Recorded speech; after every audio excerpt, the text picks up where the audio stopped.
নমস্কার বন্ধুরা, আশা কিচেন অফিসিয়ালে তোমাদের সকলকে স্বাগত।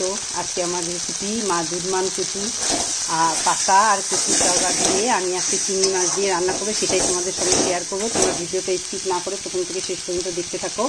আর আমার চ্যানেলটা খুবই ছোটো, তোমাদের যদি ভালো লাগে তো আমার চ্যানেলটা একটু সাবস্ক্রাইব করে দিও, পাশে থাকা নোটিফিকেশন বেলটি প্রেস করে দিও নতুন নতুন ভিডিও দেখার জন্য। চলো, চিংড়ি মাছ দিয়ে দুধমান কচু দিয়ে কচু শাক দিয়ে কীভাবে আমি রান্না করবো সেটাই তোমাদের সঙ্গে শেয়ার করবো। চলো রান্নাটা শুরু করি। এখানে 200 গ্রামের মতো চিংড়ি মাছ আছে।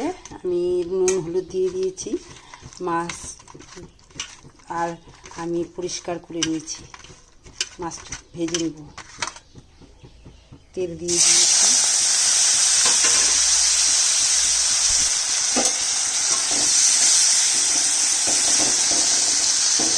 হচ্ছে দুধমান কচু পাতা। আমি এই দুধমান কচু পাতা কেটে নিব।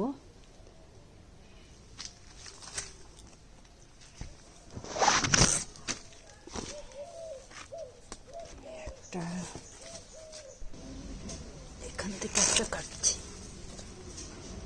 হয়ে গেছে কাটা। দুধমান কচুগুলো কেটে নিয়েছি, পাতাগুলো কেটে ধুয়ে পরিষ্কার করে নিয়েছি। কড়াই বসিয়ে দিয়েছি, কড়াই গরম হয়ে গেছে। সরষের তেল দিয়ে দিচ্ছি,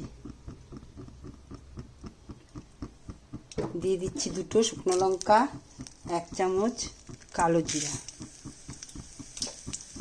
শুকনো লঙ্কাটা একটু লাল করে ভাজা হয়ে গেছে। এখন দিয়ে দিচ্ছি একটা গোটা রসুন, একটু থেতো করে। রসুনটা লাল করে ভাজা হয়ে গেছে, এখন দিয়ে দিচ্ছি কচুটা। শাকটাও দিয়ে দিলাম। স্বাদ মতো নুনটা উপরে দিয়ে দিচ্ছি। শাকটা তাড়াতাড়ি গলে যাবে, নরম হয়ে যাবে।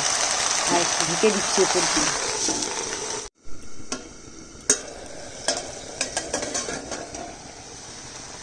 আমি মাঝে 2বার নেড়ে দিয়েছি। দিয়ে দিচ্ছি কাঁচা লঙ্কা কাটা, যেমন ঝাল খাবে, আর একটু ঝাল না হলে ভালো লাগে না খেতে। আর একটু দিয়ে দিচ্ছি একটু সামান্য হলুদ গুঁড়ো।